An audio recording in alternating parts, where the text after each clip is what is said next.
अच्युतं केशवं कृष्णदामोदरं रामनारायणं जानकीवल्लभम्।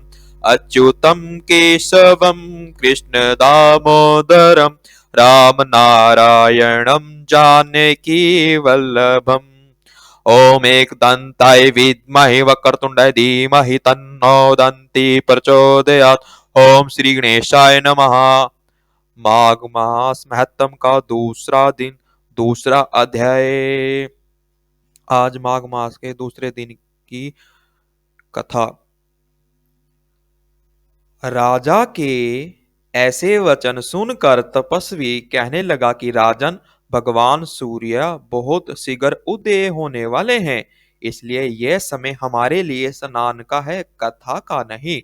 सो आप स्नान करके अपने घर को जाओ और अपने गुरु श्री वशिष्ठ जी से इस महात्म्य को सुनो।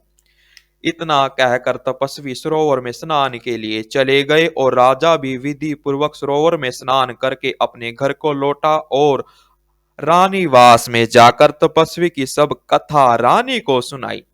तब सूत जी कहने लगे कि महाराज, राजा ने अपने गुरु वशिष्ठ जी से क्या प्रश्न किया और उन्होंने क्या उत्तर दिया, सो कहिए।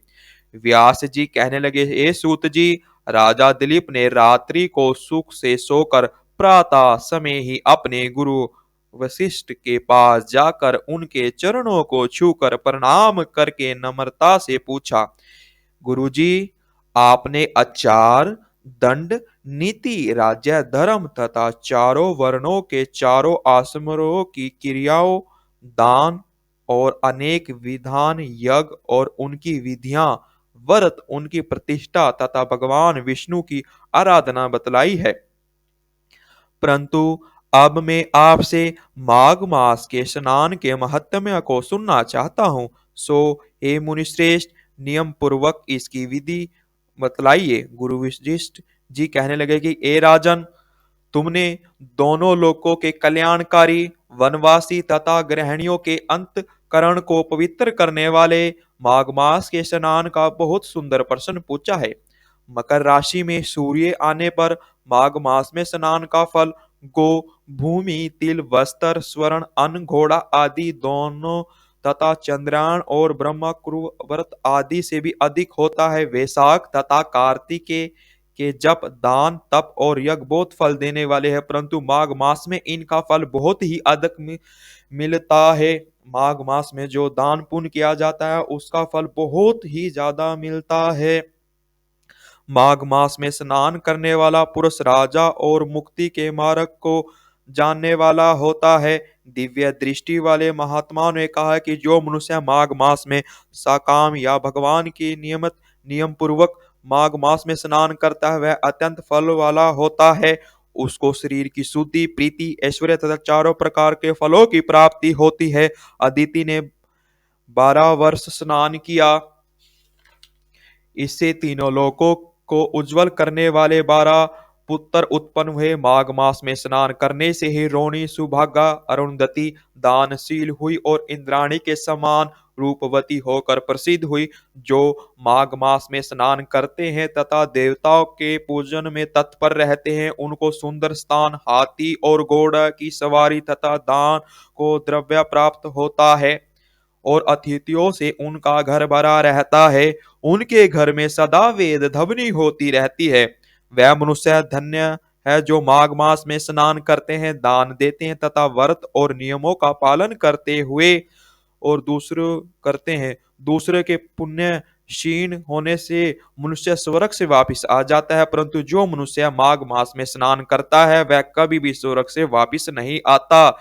इससे बढ़कर कोई नियम, तप, दान, पवित्र और पाप नाशक नहीं है। भृगु जी ने मणि पर्वत पर विषधरो विद्याधरों को यह सुनाया था। तब राजा ने कहा कि ब्राह्मण भृगु ऋषि ने कब मणि पर्वत पर विद्याधरों को उपदेश दिया था, सो बतलाइए। तब ऋषि जी कहने लगे कि ए राजन, एक समय 12 वर्ष तक वर्षा न होने के कारण, सब प्रजा क्षीण होने के कारण संसार में बड़ी उदीनता फैल गई। हिमालय और विंध्याचल पर्वत के मध्यम का देश निर्जन होने के कारण श्राद्ध, तप तथा स्वाध्याय सब के सब छूट गए। सारा लोक विपत्तियों में फंस गया। प्रजाहीन हो गया, सारा भूमंडल फल और अन्न से रहित हो गया। तब विंध्याचल से नीचे बहती हुई नदी के सुंदर वृक्षों से आगाचित अपने आश्रम से निकलकर श्री भृगु ऋषि अपने शिष्यों सहित हिमालय पर्वत पर गए। इस पर्वत की चोटी नीली और नीचे का हिस्सा सुनहरी होने के कारण सारा पर्वत पीतांबरधारी श्री भगवान के समान लगता था। पर्वत के बीच का भाग नीला और बीच बीच में कहीं कहीं सफेद स्फटिक होने से तारों से युक्त आकाश जैसी शोभा को प्राप्त होता है, वैसा लग रहा था। रात्रि के समय वह पर्वत दीपकों की तरह चमकती हुई दिव्य औषधियों से पूरित किसी महल की शोभा को प्राप्त होता था। यह पर्वत शिखाओं पर बांसुरी बजाती हुई और सुंदर गीत गाते हुए किन्नरियों तथा केले की पत्तों की पताकों का अत्यंत शोभा को प्राप्त हो रहे थे। यह पर्वत नीलम, पन्ना, फुकराज तथा इसकी चोटियों से निकलती रंग बिरंगी किरणों से इंद्रधनुष के समान प्रतीत होता था। स्वर्ण आदि सब धातुओं से चमकते हुए रत्नों से चारों ओर फैली अग्नि ज्वालाओं के समान शोभायमान था।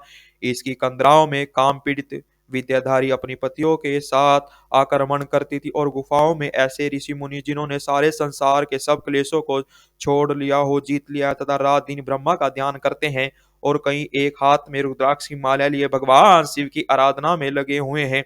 पर्वत के नीचे भागों में जंगली हाथी अपने बच्चों के साथ खेल रहे हैं तथा कस्तूरी वाले रंग बिरंगे मृगों के झुंड इधर उधर भाग रहे हैं। एक यह पर्वत सदा राजहंस तथा मोरों से भरा रहता है, इसी कारण इसे हेमकुंड कहते हैं। यहाँ पर सदैव ही देवताओं का और अप्सराओं का निवास रहता है। बोलिए श्री हरि विष्णु की, बोलिए भगवान शिव की सदा ही जय जयकार। श्री कृष्ण गोविंद हरे मुरारी, हे नाथ नारायण वासुदेवा। श्री कृष्ण गोविंद हरे मुरारी, हे नाथ नारायण वासुदेवा।